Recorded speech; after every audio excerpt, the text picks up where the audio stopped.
aujourd'hui je vais vous filmer une vidéo, bon disons que mon téléphone doit être chargé, qui est dans un coin qui est pas très lumineux, donc du coup j'ai mon téléphone sur une valise pour le faire tenir, voilà. Et bon, comme ma vidéo sera positive, je vais également positive sur le fait que l'image va quand même passer, que je vais quand même arriver à bien enregistrer même si mon téléphone est surcharge, et que je vais arriver à enregistrer dans les temps, parce que j'estime que quand on parle de positivité, il faut être positif surtout, même les moindres petits détails.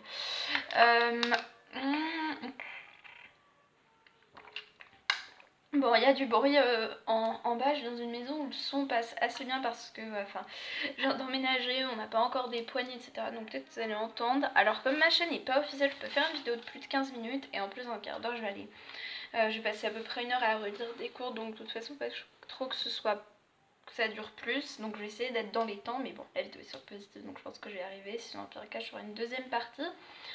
Donc je vais vous donner 18 astuces. Enfin, au début j'avais mis 10, souvent c'est 10 ou du moins un multiple de 10 quand on voit les nombres de conseils, mais en fait juste lister les conseils comme ça, voilà. Donc je sais pas monter, donc je pourrais pas les écrire, par contre je vais vous les montrer.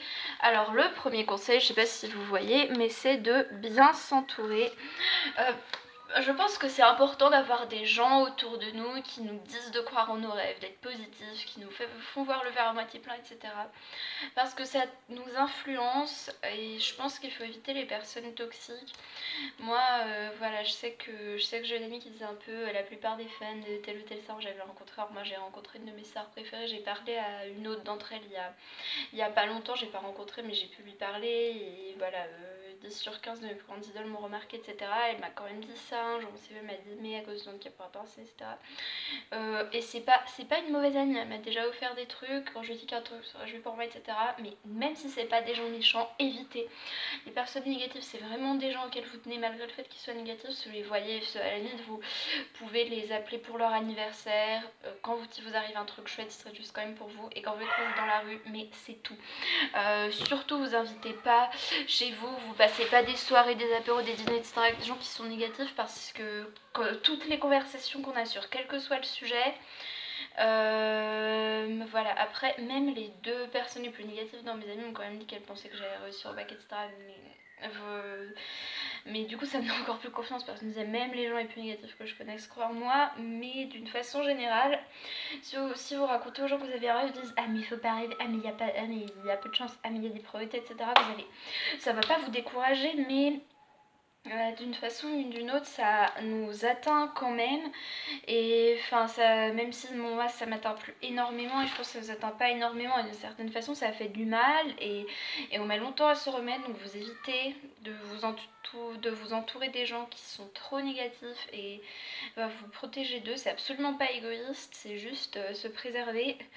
Et au contraire, si vous voyez qu'il y a des gens qui sont positifs, qui arrivent à faire plein de choses, qui se donnent les moyens d'y arriver et qui encouragent d'autres à faire de même, vous les voyez, parce que quand vous avez une baisse de morale, vous savez que vous pouvez leur en parler et qu'ils feront tout pour vous ranimer.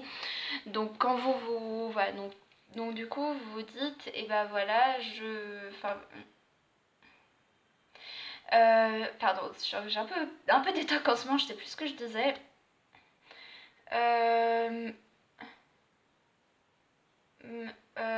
Donc voilà, écoutez les gens qui qui sont positifs, qui vous disent d'être positif et enfin, les gens qui vous disent de suivre vos rêves. Pardon, désolée si j'ai détox parce que je suis un peu stressée à propos du temps. C'est toujours au premier conseil, j'arrive pas trop à être synthétique.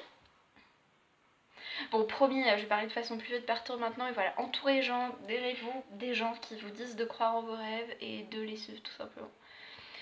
Voilà, il y a plein de gens aussi, que ce soit des profs, des amis, des membres de la famille, des stars, etc., qui ont dit, ou même qui m'ont dit directement à moi que je pouvais suivre mes rêves, que je pouvais lancer un dépit de mon handicap, que je devais me donner des opportunités, que je pouvais rencontrer mes idoles. Alors je me rencontre certaines, comme je vous l'ai dit, que je devais ces opportunités, etc. Donc entourez-vous des gens qui pensent ça, vous verrez, ça va vous influencer, vous vous dites ah mais quand même, cette star elle a énormément de fans, c'est pas scientifique, etc. Vous allez avoir quelqu'un qui va vous dire mais on n'en sait rien, peut-être que tu vas la trouver, et si tu la vois, va la voir, cherche-la, et là vraiment ça vous redonne tout l'espoir. Donc entourez-vous très bien, vraiment, entourez-vous de gens positifs, et ça va et cette positivité va vraiment vous influencer. Déteindre, c'est souvent vu comme un mot négatif, mais ça va en tout cas vous ramener vers le haut. Alors, deuxième conseil, c'est distinguer les personnes négatives et dépressives, parce qu'il y a des gens qui sont dépressifs mais sans pour autant être toxiques, c'est-à-dire qui vont être dépressifs dans le sens qu'ils vont avoir des pensées suicidaires, ils vont se faire du mal, ils vont vraiment voir les choses en noir, mais par rapport à eux, c'est pas pour autant que c'est des gens décourageants. Alors eux par contre, je ne veux pas les laisser. Après, c'est des gens qui et ça n'a rien à voir tout simplement avec le fait des gens positifs ou négatifs par rapport à vous. Et ces gens-là, j'ai envie de dire que c'est des gens qui souvent ont vraiment besoin d'aide, et même s'ils sont pas sympas avec vous, au moins donnez-leur des numéros, et si vous savez qu'ils vont très très mal, au moins dites-leur quelque chose de rassurant, et appeler un numéro pour eux si vous ne voulez pas leur parler, mais ne les laissez pas tomber, parce que eux, c'est pas des gens qui sont vraiment négatifs, plus des gens qui sont négatifs par rapport à eux, qui se sentent mal et tristes, mais ça veut pas du tout dire que c'est des gens qui sont mauvais, etc.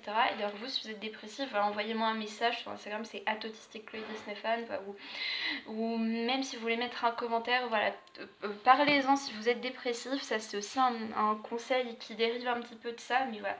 Si vous avez une tendance dépressive et si vous êtes dans une dépression, parlez-en, et évitez pas les gens en dépression. Ça veut pas du tout dire qu'ils sont toxiques, ils sont plutôt négatifs par rapport à eux-mêmes.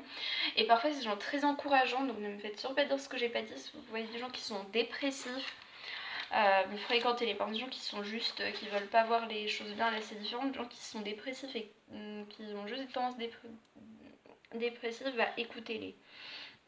Et être dépressif et être négatif, c'est pas du tout pareil, sachez-le. Donc le troisième conseil, c'est saisir chaque opportunité. Je sais pas si vous voyez, parce que j'écris pas très bien, c'est pas de la fausse modestie ou de l'humour, hein, c'est un petit peu vrai.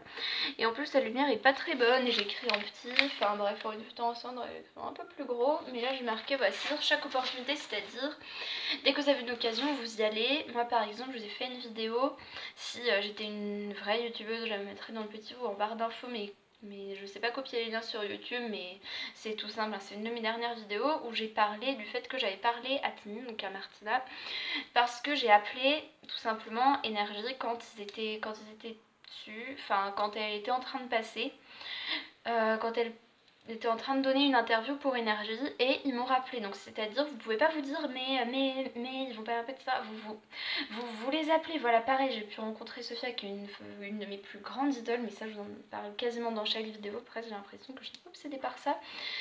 Pareil, parce que j'ai essayé un concours, il y avait je pense une centaine de gagnants, et je pense qu'il y avait peut-être plusieurs milliers de personnes qui ont participé, mais vous saisissez vos chances, et même s'il y a un casting, même s'il y a 5000 participants, que vous n'avez aucune expérience en comédie, c'est votre rêve, faites-le. Et même si vous n'êtes pas sélectionné, ça veut pas du tout, désolée si je casse, parce que le fait de dire ça me rappelle un peu les gens qui disent le contraire. Ça veut pas du tout dire qu'ils pensent pas à vous, vous pouvez réessayer, peut-être qu'ils pensent à vous pour un autre projet, etc. Et si, je sais pas, vous attendez votre idole devant leur hôtel, c'est pas intrusif, c'est votre rêve de la rencontrer, foncez, vous posez pas de questions. Et voilà, et que finalement vous la voyez pas, vous êtes trompé, un truc comme ça, vous le refaites, voilà, vous saisissez toutes les opportunités que vous avez. Et voilà, vous dites pas mais ça me fait pas en sorte de confort, vous le faites, parce que après, si vous faites pas les choses juste parce qu'il y a un peu de stress ou de peur, vous allez vraiment le regretter. Donc chaque fois que vous avez une opportunité, l'occasion de faire quelque chose, faites-le. Moi je mets des commentaires sur toutes les photos de mes idoles, il y en a qui like souvent, d'autres qui ont liké qu'une ou deux fois, d'autres qui n'ont jamais liké, mais voilà, continuez, et chaque fois que vous avez une opportunité, sachez que le seul échec c'est d'abandonner. Honnêtement, je préfère entendre dire quelqu'un qui a, je sais pas, qui a raté son bac 4 fois, mais qui a la dernière fois avec mention et qui avait eu 4 au début, que quelqu'un qui a passé son bac 2 fois, qui a eu 8 et 9, mais qui l'a pas repassé parce que c'est lui qui a abandonné, donc c'est lui qui est perdant. Donc finalement, c'est pas du tout le fait, quand on perd, c'est pas le fait d'être plus proche de la réussite qui veut dire qu'on est plus proche de gagner, c'est le fait de pas abandonner et de recommencer. Et ça, je reviens dans un conseil, c'est un peu deux conseils en un parce que j'ai beaucoup développé. Donc Quatrième conseil, c'est de se méfier des médias dans le sens que je trouve honnêtement que on exagère beaucoup par rapport aux attentats. Alors, je suis pas en train de dire parce que c'est vrai que voilà que c'est quand même une menace, que c'est pas quelque chose à complètement ignorer, etc. Mais c'est vrai que quand on écoute les médias, quand on voit les vigiles qui est absolument partout, etc., on a l'impression que partout où on va, il y a un risque. Alors que même si le risque zéro n'existe pas, franchement, le risque est quand même assez faible. Donc évitez pas tous les événements en vous disant oh mon dieu, il va peut-être avoir un attentat, voilà, arrêtez pas de faire des trajets en voiture parce que oh mon dieu, il va avoir un accident, etc. Parce que les médias aiment beaucoup parler de ces événements, les mettre en valeur, etc. Alors qu'ils parlent pas du tout de problèmes qui sont beaucoup plus graves et qui nous concernent beaucoup plus, comme la discrimination pour des raisons de sexe, d'âge, de religion, de couleur de peau ou envers les femmes, etc. Qui pour moi, enfin ils en parlent mais ils en parlent pas du tout suffisamment, mais par de discrimination, genre harcèlement, etc. Ça on n'en parle pas beaucoup alors que ça nous concerne et c'est des vrais dangers alors que, enfin je trouve que les attentats, accidents, etc. c'est pas des choses négligeables, il faut en parler, mais les médias mettent tellement l'accent dessus qu'on a l'impression d'être concernés. Donc essayez de relativiser, de vous dire c'est bien de dénoncer, mais les médias mettent beaucoup en avant ce qui va pas, aux informations disent toujours les mauvaises choses.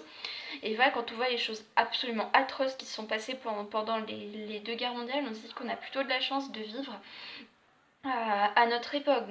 Donc franchement, ne pensez pas qu'on vit dans un monde dangereux, que vous êtes tout le temps en danger, etc. parce que les médias aiment donner cette image, mais prenez du recul parce que franchement, c'est pas le cas du tout. Voilà, prenez du recul. Bon, je pense que je vais devoir faire une deuxième partie parce que même pas la moitié, il me reste plus que 4 minutes. Donc le cinquième conseil, c'est de avoir des souvenirs ou des personnages en préférence. Moi par exemple, le jour où j'ai rencontré Sophia, j'ai repensé à chaque fois, le parler Martina, je repense à chaque fois, le fait que je m'en souviens très bien avec, je pense à chaque fois.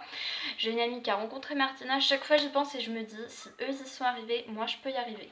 Vous êtes tous des êtres humains, si un jour il vous arrive quelque chose ou que quelqu'un a une opportunité, vous pouvez y arriver également. Après, mon sixième conseil, j'aime pas trop, je regrette déjà un peu de l'avoir mis, c'est de se fixer des petits objectifs. Enfin voilà, c'est-à-dire que voilà, même si vous vous dites faut que je fasse tel nombre de tâches, même si c'est pas voilà, le rêve de votre vie, quand vous arrivez à atteindre vos objectifs, vous êtes déjà fier de vous. Donc ça, je pense que voilà, c'est non négligeable non plus, mais c'est pas celui que je veux développer le plus. Par contre, ça me donne un peu soif de trop parler, souvent j'avale très vite, donc je m'étouffe un peu. Donc le septième conseil, c'est de penser aux résultats. C'est-à-dire que plutôt vous de vous dire ah mais mon dieu, je vais faire ces études là, mais du coup je vais faire moins de soirées, je vais avoir moins de temps pour moi, etc. Ou ah mon dieu, je vais aller à ce concert, mais du coup je vais devoir mettre de l'argent de côté, je pourrai plus m'acheter tous les goûters que j'ai envie, etc. Dites-vous que franchement, vous serez beaucoup plus déçus et beaucoup plus découragés si vous faites une croix sur votre rêve, votre objectif principal, que si vous faites une croix sur les petits trucs accessoires à côté qui vous font plaisir, vous ne pouvez pas vous passer. Donc voilà, apprenez aussi à prioriser, c'est un autre conseil. Donc en fait parfois je regroupe des conseils, donc voilà, d'autres passions que ça finalement. Mais si vous voulez absolument faire quelque chose, bah dites-vous, ça je me suis mis ça comme limite. Je me suis mis ça comme objectif. Donc si je dois faire une croix sur ça en vaut la peine parce que je serais tellement fière de résultats que voilà, si vous ratez le concert de vos rêves, vous allez vous en pensez, vous allez regretter. Par contre, si vous prenez pas le dernier cookies 10€ du magasin, une semaine après, vous y penserez plus. Bon, du coup, je vais faire une deuxième partie parce que j'en suis presque à 14 minutes. Voilà, disons que mon compte n'est pas officiel, donc je vais pas mettre une vidéo de plus 15 minutes et ils mettent même pas les 15 premières minutes, ils m'interdisent d'uploader, donc du coup, voilà, je vous retrouve tout de suite dans la suite, je vais uploader tout de suite, comme ça il y aura pas trop, pendant que je fais une vidéo, comme ça il y aura pas trop de décalage.